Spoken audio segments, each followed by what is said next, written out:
সামনের ভিউটা খুব বেশি পরিমাণে জোস লাগতেছে, সূর্য মামা যায় যায় অবস্থা, আর পাহাড়ের মধ্যে কুয়াশা কুয়াশা একটা ভাব দেখা যাইতেছে।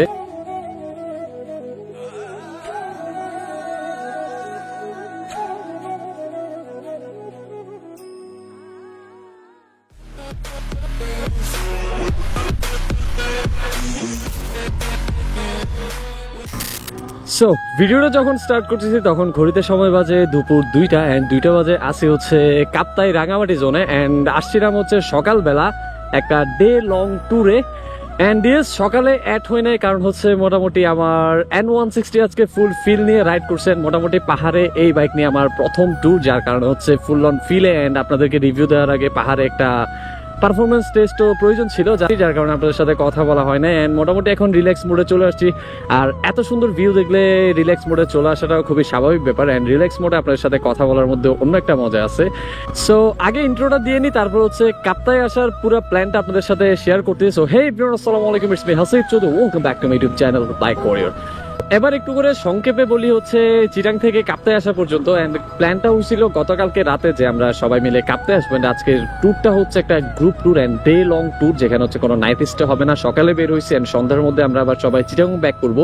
এন্ড বেরিয়েছিলাম হচ্ছে সকাল 10টার দিকে, যদিও বের হওয়ার কথা ছিল 8:30টায়। মোটামুটি ভালো পরিমাণে রোদ খাইতে খাইতে আমরা কাপ্তাই আসছি। এন্ড চিটাং থেকে আপনাদের সাথে ভিডিওতে অ্যাড হয় নাই just because of Pulsar N160। এটা আমার ফার্স্ট রাইড, এন্ড ফার্স্ট রাইডে মোটামুটি বাইকটার আমি একটু বোঝার চেষ্টা করছি, কারণ হচ্ছে এতদিন যা রাইড হয়েছে সবগুলা সিটি রাইড, এন্ড হিলে এই বাইকটা নিয়ে আমার একদমই আসা হয় না। এন্ড আপাতত ফার্স্ট টাইমের মতো ছোটখাটো একটা হিল রাইড হয়েছে এই বাইক নিয়ে, এন্ড রিভিউ করার জন্য যেটা আমার খুব বেশি দরকারি ছিল। আর আমি ওয়েট করতেছিলাম কখন এই বাইকটা নিয়ে হিলে যাব, কখন হিলের এক্সপিরিয়েন্সটা নিয়ে হিলের পারফরমেন্সটা জেনে আপনাদেরকে ফুল একটা ডিটেল রিভিউ দিব। কারণ হচ্ছে মোটামুটি ভালোই চালাইছি, 3800 কিলো বা 4000 কিলো ক্রস করছে বাইকটা এখন আমার। সো 4000 কিলো একটা বাইকের ছোটখাটো রিভিউ দেওয়ার জন্য যথেষ্ট। অ্যান্ড আমি ট্রাই করি সবসময় আমার বাইকের রিভিউগুলো দেওয়ার আগে বাইকটার একদম সম্পূর্ণরূপে জানার এন্ড জেনে আপনাদেরকে জানানোর, যাতে করে বাইকটা নেওয়ার আগে আপনারা সবকিছু ডিটেলে জানতে পারেন এন্ড বাইকটা সম্পর্কে সবকিছু বুঝতে পারেন। এন্ড আমরা মোটামুটি 2-3টা টিমে ভাগ হয়ে গেছে, যেহেতু 20 জনের উপরে বাইক, মানে 20টার উপরে বাইক, যার কারণে হচ্ছে সবাই একসাথে চালালে মোটামুটি গ্যাদারিং হয়ে যাবে এন্ড অ্যাক্সিডেন্টের একটা রিস্ক থেকে যায়। যার কারণে কিছু সামনে, কিছু মাঝখানে, কিছু পেছনে, এইভাবে করে আমরা আগাইতেছি রিস্ক ফ্রি ভাবে। গ্রুপ ট্যুরে অলওয়েজ মোটামুটি একটু স্লো রাইড করা ট্রাই করবেন, কারণ হচ্ছে সবার রাইডিং স্টাইল এক হয় না। এন্ড যেহেতু সবাই একসাথে সবসময় রাইড করা হয় না, কে কিভাবে রাইড করে সেটা আসলে জানা থাকে না। আরে হচ্ছে সুন্দর একটা রোড, ছোট ছোট রাস্তা, ছোট ছোট কর্নারিং, যদি বা কর্নারিং গুলো বড় বড়, রাস্তাটা একটু ছোট কর্নারিং অনুযায়ী। এন্ড যেখান দিয়ে আসছিলাম সেখানে খুব বড় বড় লেভেলের কর্নারিং ছিল, এন্ড খুব ফিল নিয়ে কর্নার গুলা করতে করতে এতটুকু পর্যন্ত আসছি, এন্ড যার কারণে আপনাদের সাথে অ্যাড হওয়া হয় নাই। এন্ড এখান থেকে মাইলস্টোনে দেখাইতেছে কাপ্তাই 9.3 কিলোমিটার। এন্ড যখনই পাহাড়ে আসি তখন হচ্ছে মাইলস্টোন দেখার কোনো ইচ্ছা বা আগ্রহ কোনোটাই থাকে না, মানে যতটুকু কার্ভ রোড পাই ততটুকু ইচ্ছা করে খালি যাইতে থাকি, চালাইতে থাকি। এন্ড সামনে আছে হচ্ছে GSXR, আর মাঝখানে আছে হচ্ছে আমার N160, এন্ড পেছনে আছে আপাতত R15 ভার্সন 4, আরো অনেকেই আছে পেছনে। সো আস্তে আস্তে সবাই এক হবো সামনে গিয়ে। এন্ড যেহেতু দুপুর হয়ে গেছে, সো আমাদের এখন লাঞ্চ করার টাইম চলে আসছে। এন্ড যাইতেছি হচ্ছে এখন লাঞ্চ করার জন্য, লাঞ্চ করবো এন্ড সবাই মিলে আড্ডা দিব। সব মিলে আজকের দিনটা আমরা ভাই ব্রাদাররা আড্ডার উপরে কাটানোর ট্রাই করতেছি। সো এই তো ব্যাপার। সামনের বাইকে হচ্ছে নাম্বার প্লেট নাই, হয়তো বা খুলে পড়ে গেছে। সো আজকের হিল রাইডটার পরে আমার N160 মোটামুটি আরো ভালো রকমেরই ফ্রি হয়েছে। এন্ড এতদিন ব্রেকিং পিরিয়ডে থাকার কারণে মোটামুটি বাইকটা একটু জ্যাম ছিল, মাঝখান দিয়ে একটু ফ্রি হয়েছিল সিটিতে মোটামুটি চালানোর পরে। 3000 কিলো পর থেকে মনে হচ্ছিল বাইক কিছুটা ফ্রি হয়েছে। এন্ড আজকের রাইডটার পরে মোটামুটি আমার বাইক সম্পূর্ণরূপে ফ্রি, সেই একটা রাইড দেওয়ার জন্যে। এন্ড ইনশাল্লাহ সামনে ডিসেম্বরে মোটামুটি এটাকে নিয়ে ভালোই ট্যুর দেওয়ার প্ল্যান আছে। এন্ড প্রথম প্ল্যানটা হচ্ছে বান্দরবনের মিরিঞ্জাবিলি। এন্ড এখন বর্তমানে বান্দরবনের মিরিঞ্জাবিলি জায়গাটা খুবই খুবই ট্রেন্ডে আছে। এন্ড জায়গাটার ভিউটা খুব বেশি সুন্দর, কারণ হচ্ছে এখনো ন্যাচারাল যে ভাইবটা, সেই ভাইবটা এখন মিরিঞ্জাবিলিতে পাওয়া যাইতেছে, যার কারণে হচ্ছে এখন এটার ফিল খুব বেশি জোস, যেমনটা আমাদের সাজেক আগে ছিল। যখন শুরুর দিকে সাজেক ছিল, মানে তখনের সাজেক আর এখনের সাজেকের মধ্যে অনেক বেশি পরিমাণে তফাৎ, কারণ হচ্ছে এখন রিসোর্ট রেস্টুরেন্টে ভরপুর হয়ে গেছে। এন্ড আগের ব্যাপারটা ছিল সম্পূর্ণ ভিন্ন, মানে ছোট ছোট ঝুমঘর ছিল। এন্ড বাইক রাইড করে কোথাও গিয়ে একটা পাহাড়ের ফিল, ঝুমঘরের মধ্যে থাকার যে ব্যাপারটা, তাঁবু করে থাকার যে ব্যাপারটা, এটা অন্যরকম একটা থ্রিল। এন্ড এখন আমরা মোটামুটি খুব বেশি আরামপ্রিয় হয়ে গেছি, যার কারণে হচ্ছে এসি রুম ছাড়া আমরা থাকতে পারি না, ভালো ভালো রেস্টুরেন্ট ছাড়া খাইতে পারি না, যার কারণে হচ্ছে এই যে থ্রিলগুলা, এই যে ফিলগুলা, সেগুলো আমরা মিস করে যাই। যদিও বা এখন এত পরিমাণ রেস্টুরেন্টের হোটেল হইছে, আমাদের ওই ফিলগুলো নেওয়ার কোনো সুযোগই হয় না। চিটাং থেকে রওনা দেওয়ার সময় ছোটখাটো একটা ভুল করে ফেলছি, সেটা হচ্ছে বাইকে পর্যাপ্ত পরিমাণে ফুয়েল নিই নাই, অ্যান্ড আগের কিছু ফুয়েল ছিল, যার কারণে মনে হয়েছে অল্প কিছু নিলে সেটা দিয়ে চলে আসতে পারবো গিয়ে।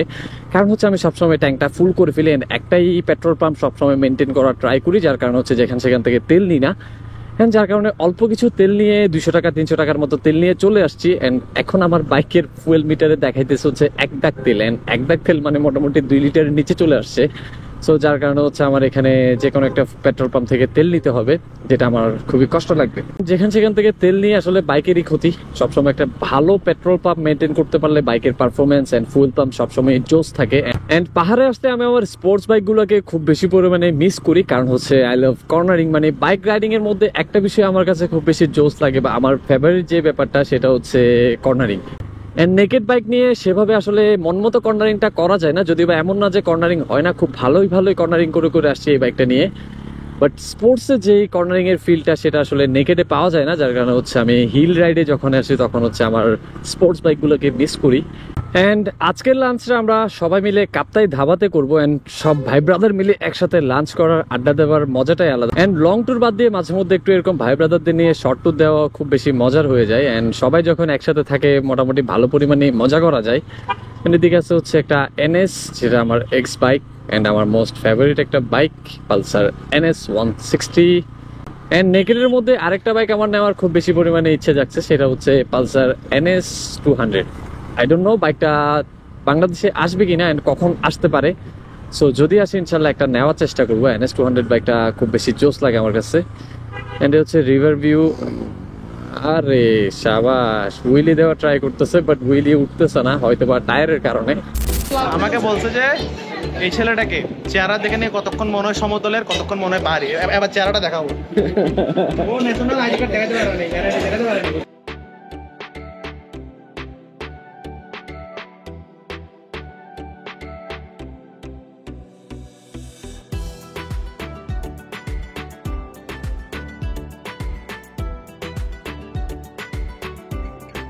ভাই কালকে রাতে অল্প ভাত খাইছিলাম, এরপরে গেস্ট আসছে, তা ফুল খাইতে পারি নাই। সকালে ঘুম থেকে উঠছি, লেট হয়ে যাচ্ছে, ওয়াশরুমে বলছি আমি আসতেছি, এরপরে আর কিছু খাইতে পারি।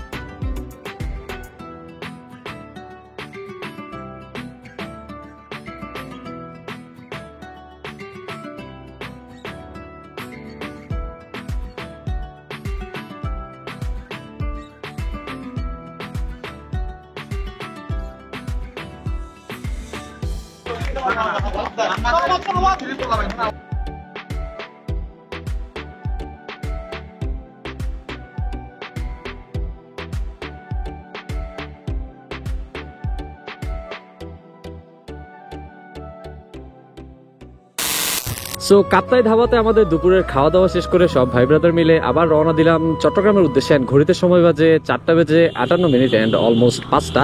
সামনের ভিউটা খুব বেশি পরিমাণে জোস লাগতেছে, সূর্য মামা যায় অবস্থা, আর পাহাড়ের মধ্যে কুয়াশা একটা ভাব দেখা যাইতেছে।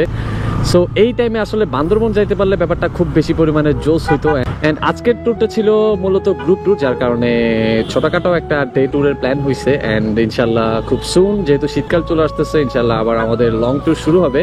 সো এবারের প্ল্যানটা হচ্ছে কোথায়, first of all Bandarban Mirinja valley যে জায়গাটা আছে, সেটা আপনাদের সাথে আমার যাওয়া হয় না, অ্যান্ড সাজেক বহুবার যাওয়া হয়েছে, যার কারণে হচ্ছে বান্দরবন মিরিঞ্জা ভ্যালি আপনাদের সাথে যাওয়ার ইচ্ছা আছে। অ্যান্ড এরপরে হইতেছে কি, বাই বাই V3।